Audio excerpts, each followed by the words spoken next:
Paulinho de volta à seleção?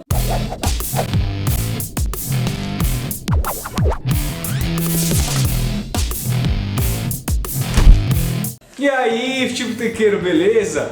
Pois é, a gente aqui deschavou aquela lista que saiu aí em todos os veículos de comunicação no mundo como suposta lista do Tite. Analisamos aquela lista como se ela fosse verdadeira, inclusive o vídeo deu uma ótima resposta, a gente obteve aí visualizações muito acima da média do que a gente costuma receber, mas no fim das contas a lista não era aquela. Tiveram várias mudanças e hoje eu estou aqui para analisar essa lista para vocês. E já vou começar sendo curto e grosso e objetivo. Eu não gostei da lista. Vocês gostaram?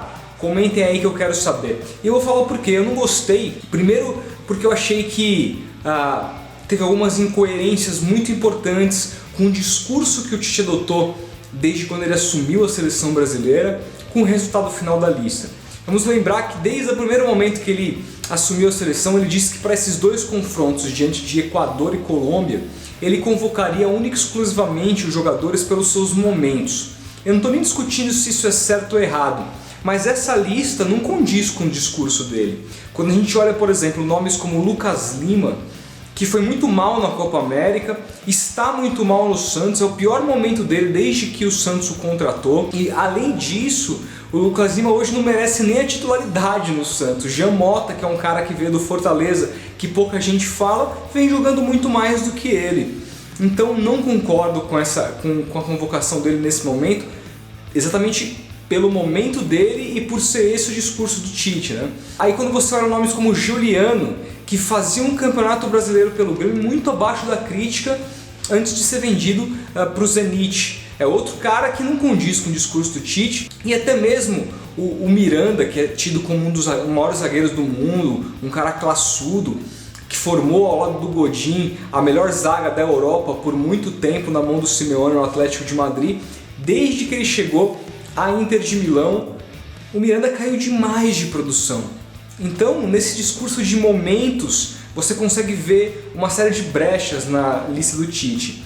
Eu gostei, para não falar que eu não disse só de coisas que eu não gostei, eu gostei da volta do Marcelo, que eu acho importantíssima, não entendo porque o Dunga não o convocava. Gostei da convocação da dupla de zaga olímpica, que apesar de não ter sido tão exigida pelo nível dos adversários que o Brasil teve nas Olimpíadas, foi muito bem, para mim foi um dos pontos mais fortes do Brasil na competição.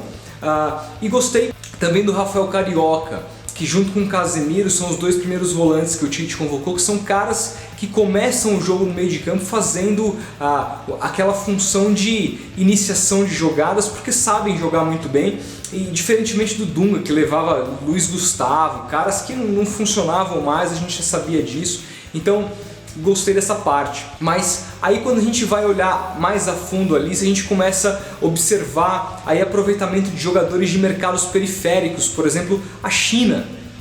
O Tite levou 3 jogadores que atuam na China e são 3 jogadores que ele tem confiança, né? Mas o único que eu acho justificável é o Renato Augusto.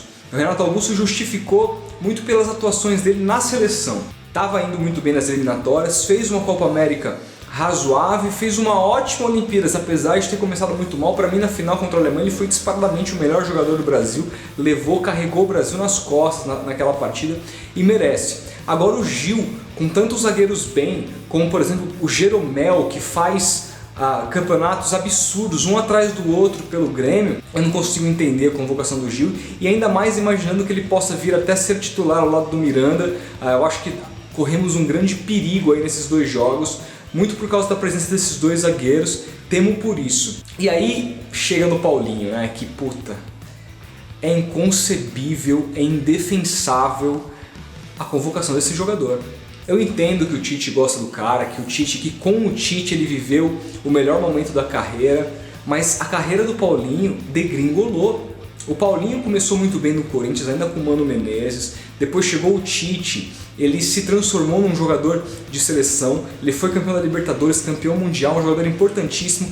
No ano seguinte, ainda em 2013, ele fez uma belíssima Copa das Confederações pela seleção brasileira com o Filipão, mas desde que ele foi à Inglaterra jogar no Tottenham, onde ele foi um fiasco, a carreira dele simplesmente foi pro buraco.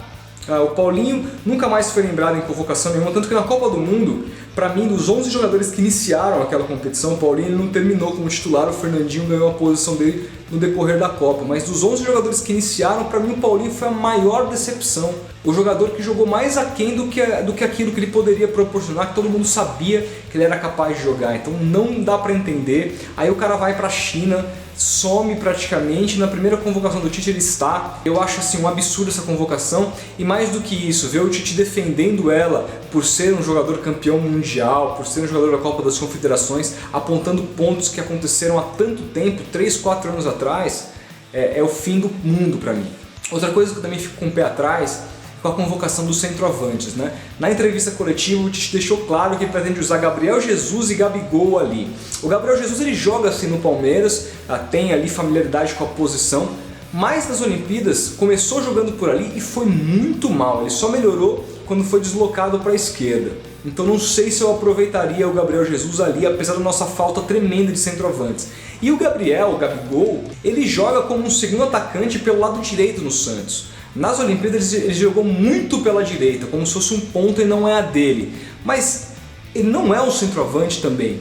Então temos dois caras que não estão bem atuando nessa posição que o Tite os convocou. É claro, temos uma crise tremenda para a camisa 9, sabemos disso, não temos muitas opções, mas não sei se eu convocaria essas duas peças. E aí quando a gente vai analisar o time todo, vai escalar, pensar com a cabeça do Tite baseado nessa convocação, eu imagino a seguinte escalação: com Alisson, Daniel Alves, Gil, Miranda, Marcelo, Casemiro, Renato Augusto, Coutinho, Neymar, William e Gabigol. E aí se você tirar o Marcelo, que não tinha a simpatia do Dunga, e o Neymar, que não pôde jogar a Copa América, é praticamente o time do Dunga que disputou a Copa América.